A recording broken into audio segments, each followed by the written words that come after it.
Well, hello again. Here's the next video in the series of Easy Strategy. And the question is, are my people happy? Wow, what an important question this is. Well, a little background. Some years ago, there was a legendary chairman of General Electric, a big company in America, who not only did a good job of improving the performance of General Electric, but became a kind of business guru. He had so many ideas about how to manage a big enterprise that people started listening to him and even implementing some of his ideas. And one of his more famous pronouncements was, there are three things you must measure in any organization if you have any hope of succeeding in the longer term. You must measure customer satisfaction, and that's, I guess, videos 3, 4, and 5 in this series. You must measure cash flow, and I took that up in video number 6. And, as we will be taking up in this one, you must measure employee satisfaction. And if you're doing well in all three of those, you'll be fine. Quite a strong statement. But in that sense, he highlighted the necessity to, among other things, be thinking a lot about whether your people are happy, on continuing to make sure they are, on measuring whether they are or not. So, thus the appropriate introduction to this video. I mean, almost no one could really sensibly claim that whether or not your people are happy is neither here nor there, or it's fairly unimportant. Everyone would give lip service to that, but what you do about it, how you pursue that end, might separate out the men from the boys a bit, and in any case is clearly an element on the examination palette of the business strategist. Well, what can we do about this? How do we proceed? Well, a strong suggestion is that you embark upon periodic audits of employee satisfaction. A lot of big companies do this. Some do it very frequently. But the whole idea here is to not only find out whether people are happy in their work, but to find out if people are unhappy in their work, to find out if there are any issues that could impede on their productivity, on the success of the business, and at the end of the day, on the company's ability to engender customer satisfaction, which at the end of the day is the whole name of the game. In the process of running audits of satisfaction, one can not only uncover some possible problems, but also actually some good ideas sometimes pop up out of this. It's a sort of an alternative form of a suggestion box.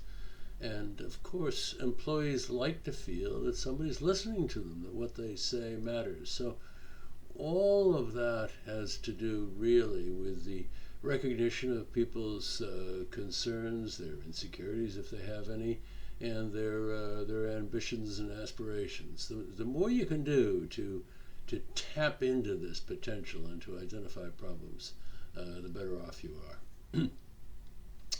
I was once doing some work for a company, and I realized that there were some failures in delivering customer satisfaction. But the more I talked to the management team of the company, in this case it was a management buyout, so there were people who definitely had the right motives, the financial motives to make sure the business thrived. The more I talked to them, the more I realized that there was a real barrier. There was no communication really up and down in the business. The management team seemed to kind of keep to itself, really didn't want to know about comments and complaints. It was really a bad business, and I did manage to force the issue a bit and kind of open the channels of communication, and we identified some things that were going wrong and were standing in the way of the success of the business. And actually, we formed some project teams with everybody at all levels involved in these teams to get things right, and it really worked very well. And so, what I learned from that is, what a powerful force opening up a discussion where they had previously been closed, how much that can be. In my various travels and consulting work, actually in different countries, I've encountered this business in the way in which cafeterias are stratified, all the way from one cafeteria that I went to in Chicago of a big drug company, where everybody ate in the same in the same dining room. The chairman of the board was sitting next to people who were there in lab coats, who had just come out of the lab doing research, and actually some people from the factory were there. So there seemed to be no luncheon barrier at all the way to, I think I did some work in a big Spanish company, and there were 4 different levels of dining room, which really kind of reinforced the separateness of the place and the role of hierarchy. Those sorts of things can get institutionalized in the bloodstream of the company and inhibit not only contact but knowledge about what's going on. Things get filtered on their way up. You don't want that. You really want to make sure you don't have that kind of pathology going on in an organization, because you'll be, if you're not careful, unaware of incipient problems that could cause real damage, and you also won't tap some of the good ideas that might be available to you. There are some processes that should be at work in order to sustain the happiness of your employees. Performance appraisal is certainly one of them. It's a subject that some people kind of shy away from. The superior doesn't want to really confront the employee whose performance is disappointing and be honest with them about it. Some people kind of are uncomfortable with that sort of thing. And yet, many forward-thinking companies not only are very vigorous and thorough about performance appraisal, but even do it in both directions, upward, where managers they find a way to be appraised by their subordinates, sometimes anonymously, whatever. But the whole idea of getting someone close to you who really knows whether you're doing a good job and makes not only critical comments but corrective comments has got to be a good thing. It reinforces to people what it is that's deemed to be important, and it tells them that people are interested in what they're doing and how important it is. So that's a good thing. Similarly, you really should be looking at metrics, things to measure, not only in furtherance of Jack Welch's suggestions, but you should look at kind of down the line specific things like employee turnover, absentee rates, people who leave the company for one reason or another and why they leave. All of those sorts of things really should be spotted, analyzed, measured, and so forth, as a way of kind of keeping tabs on this whole subject.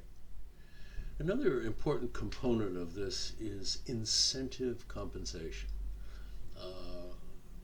Many companies have arrangements, particularly at the middle management level, where bonuses are paid at the end of the year depending on how well the individual has performed against some kind of pre-agreed target, often financial targets, but sometimes other operating targets as well. People respond to a scorecard when they are given a target to be met in order to achieve a bonus. What they take from that is that this is the kind of thing the company thinks is important. So I'm going to do whatever it takes to make sure that I get a good grade on that, not only to get my bonus, but in order to get the recognition that I'm doing a good job that I desire. and sometimes that can go a little bit off the rails. For instance, with financial targets, if they're not very carefully designed, clever managers will find a way to kind of rig the results and make decisions which probably aren't in the long run best interest of the company, but will still provide them with a good grade, a good achievement toward a target, and therefore their bonus. You got to watch these things. You got to make sure that they are intelligently presented. Okay, well, with all of this, I guess we can come to the conclusion, I hope, that the idea of maintaining employee satisfaction has got to be one of the uppermost priorities for any manager and any strategist. You really have to give attention to this, and if you lose track of this, if you don't pay attention to it, if you're lax in looking at these measures, at considering some of the things I've been talking about in this video, the chance that your strategy will be successfully implemented is just basically a lot lower. So come on, get with it. Talk to your employees. Think about what's going on in their heads if you can, and proceed with marching hand in hand with them toward whatever your goals are. Sounds a little bit corny, but that's what I think you have to do. Okay, hope you enjoyed that, and I'll see you at the next one.